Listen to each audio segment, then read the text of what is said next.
This is the story of a dangerous sniper who killed more than 200 terrorists with headshots during the war. This sniper is considered to be the most deadly sniper in the history of America, and even today, he is known as the Legend. The story begins, and we are shown the scene of Iraq. At present, the situation in Iraq is very bad, because the terrorists of Al-Qaeda have made the whole of Iraq their home. In the last few months, the terrorists of Al-Qaeda have carried out many attacks in America, and thousands of people lost their lives in these attacks. Here, the US has also sent many of its army units to Iraq, because they have received information that the mastermind of all those attacks is hiding in Iraq. Many operations are carried out daily in the city, in which terrorists are searched and killed. During one such mission, we see a sniper named Chris Kyle. Here, Chris is giving cover to his team, which has gone out for patrolling. According to the plan, a team of soldiers will go from house to house and search for the terrorists, and a sniper team will cover them from above. Chris is sitting in his position. Then his eyes fall on a woman who is with her child. Here, Chris notices that the woman is not moving her arms. Suppose she has hidden something in her arms. Then the woman takes out a grenade and hands it over to her child, and her child also starts moving towards the army with that grenade. Here, Chris is also looking at that child, but his heart does not allow him to shoot that child. But if he does not kill that child, then many of his companions will be killed. And now Chris has to take this shot even though he does not want to. And now the story goes into flashback. This is the time when Chris was a small child and had come for hunting with his father. Then he shot and hunted a deer. Now in excitement, he threw his rifle there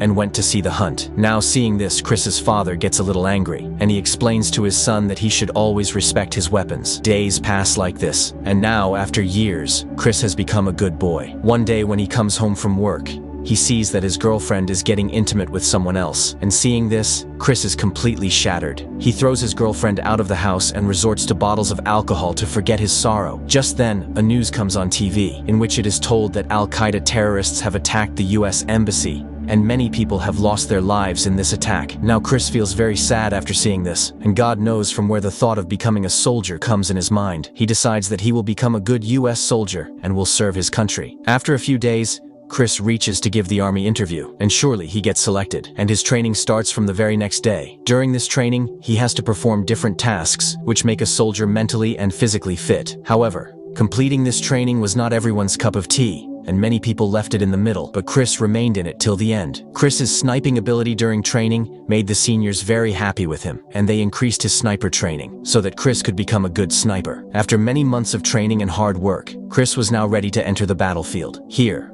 along with Chris, many other people completed this training, and now soon all of them will be sent to war. Now to celebrate this happiness, Chris and his other friends reach a bar. Here, Chris meets a girl named Taya. Chris and Taya like each other's company a lot, and from the next day, they start spending a lot of time together. Their friendship soon turns into love, and very soon, both of them also become intimate. One day, Chris watches the news on TV, in which the 9/11 attack was being told, and the responsibility of this attack was taken by a terrorist organization named Al-Qaeda. A few days passed like this, and now, Chris and Taya got married to each other. On his wedding day, Chris got the news that he has to join the war in Iraq with his team, because Intel's most wanted terrorists are hiding in Iraq. Chris is very happy to know that he has also been included in the war. After his marriage, Chris leaves for Iraq, and this was his first tour in Iraq. Chris reaches Iraq, and seeing his sniping ability, he is given the role of a sniper in this war. Chris's job is to protect his comrades.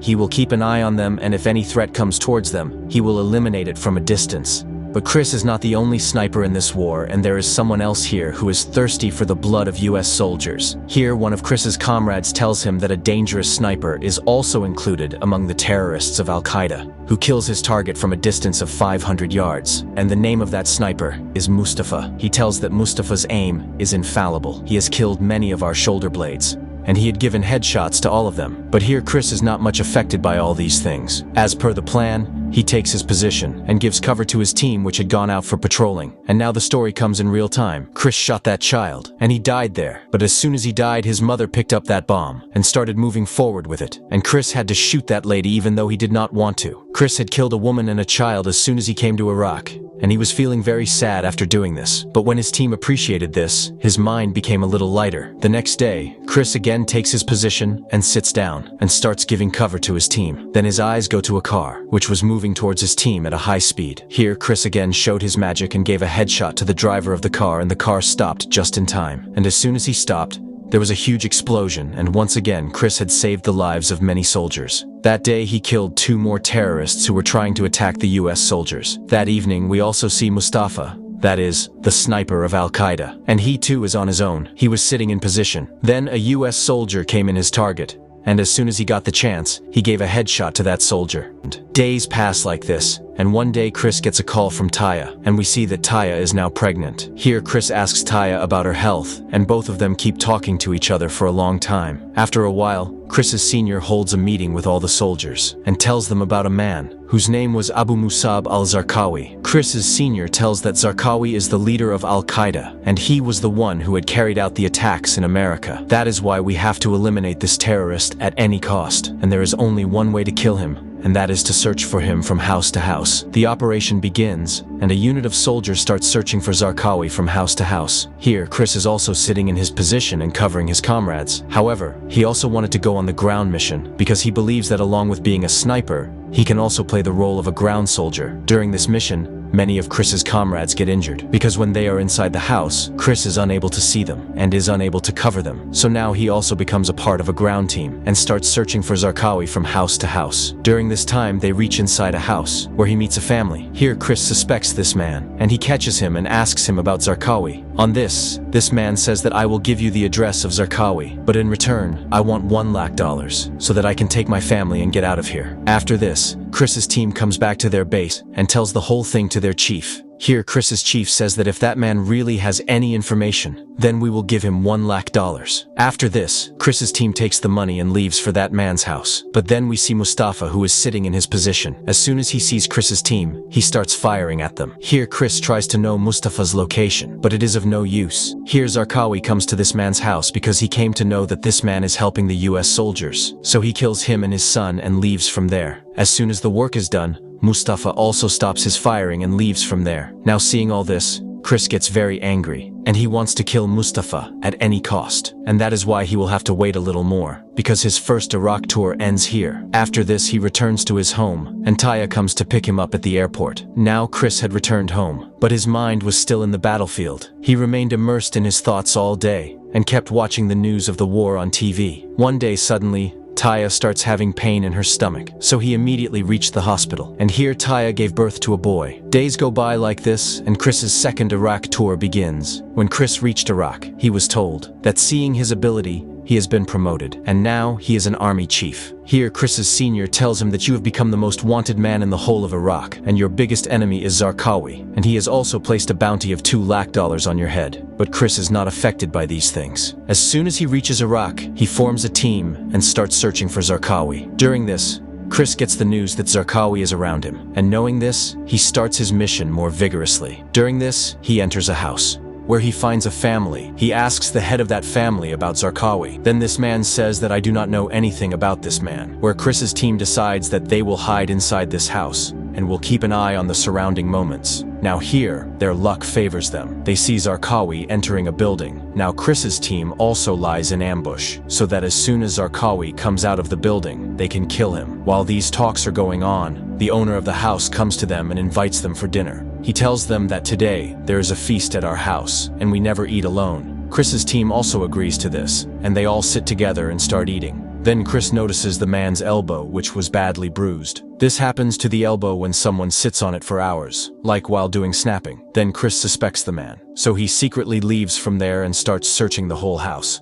And during this time, he finds a whole store of weapons in a secret chamber. He immediately comes to the man and grabs him and takes him to a corner. After a lot of threats, he finally opens his mouth. He tells everyone that Zarqawi is hiding in the building in front, and he knows me. Now Chris's team also takes its position, and sends this man to Zarqawi. This man slowly starts moving towards that man. Reaching there, he knocks on the door. The door opens and Chris's team starts firing at them like crazy. Now Zarqawi also gets alert after hearing the sound of firing, and comes out of the house through a tunnel, and sits in a car and starts running away from there. Before he could run away from here, Chris's team riddles his car with bullets, and then there was an explosion, and Zarqawi was killed in this explosion. Here, Mustafa also gets the news of Zarqawi's death. He feels very sad, and he decides to kill every man of Chris's team one by one. Now Chris's second tour is also over and he returned to his home. But this war has settled in his mind, and he is having a lot of trouble in living a normal life. Days pass like this, and now Taya gives birth to a daughter. When Chris is in the hospital, he sees that his daughter is crying loudly, and seeing this, he starts shouting at the hospital nurse. Now seeing Chris's behavior, Taya also starts worrying about him. She tells Chris that you have completely changed. You may be with me, but your mind is still in the battlefield. But here, Chris does not pay much attention to Taya's words,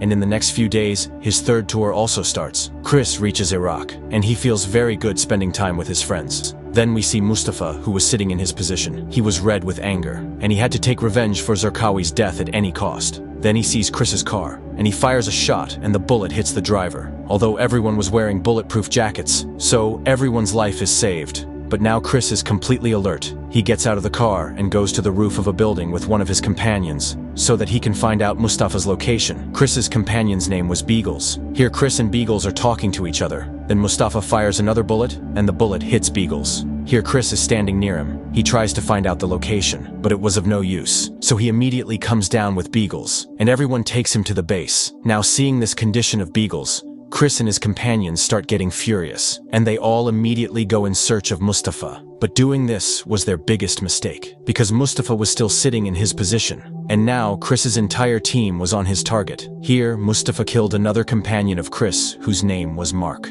Now seeing Mark die, Chris was completely shattered, because both of them are friends of each other since the training camp. Now seeing the worsening situation, Chris's third tour was ended here. After this, Chris came home and attended Mark's funeral. Then, he went to the hospital to meet Beagles, and promised him that he would kill Mustafa. One night when he was with Taya, he started talking strange things to her, as if he wanted to say that he too is going to die like his comrades. Now hearing all this, Taya gets very scared and starts crying loudly. She tells Chris to leave the army right now. On this, Chris says that I cannot do this. After a few days, Chris's fourth Iraq tour also starts. During this time, he comes to know that Beagles was killed during his surgery. Now Chris gets very sad to hear this because Beagles was his best friend. After a while, Chris's senior holds a meeting with everyone and tells them that our engineers are building a wall in the middle of the city, which will help us a lot in the war. But there is a sniper in that area who is killing our soldiers, and the news is that this sniper is none other than Mustafa. Now on hearing Mustafa's name, Chris's entire team sets out to kill him. They reach the location, and Chris takes aim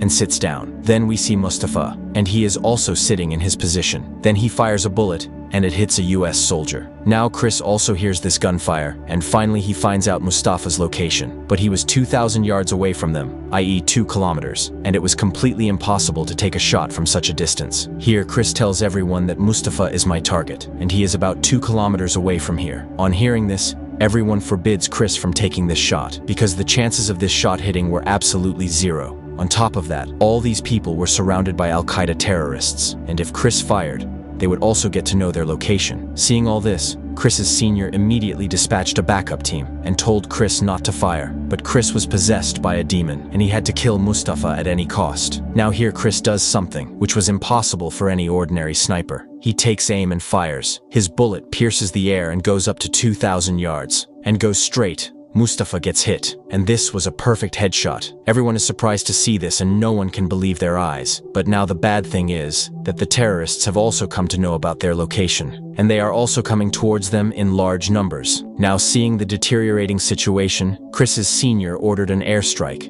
and the US Army started raining bombs from helicopters. Although Chris's team could also die in this attack, but apart from this, they had no other option. Now seeing all this, Chris gets very scared, and he feels that now he will not survive. So he calls Taya and tells her that now he is ready to come home. Here, Chris's luck favors him, and at the same time, a sandstorm starts coming towards them, due to which no one can see anything, and taking advantage of this opportunity, Chris's team leaves from there. And this was Chris Kyle's last mission. After this, Chris left the army and returned to his home. But this war had a very bad effect on his mind. Even after coming home, his mind was lost in the battlefield. Days start passing like this, and now Chris slowly started becoming normal. He started spending time with his family, and used to go hunting with his son. Once a man comes to meet Chris, and introduces himself as a soldier, and tells Chris that I need your help. And here also Chris sits in his car, and goes with him. At the end of the movie, we are told that that day that man killed Chris. At the end, we are shown some real scenes, filmed after Chris's death, when people of the whole America came out on the streets in honor of Chris. And with this wonderful story ends here.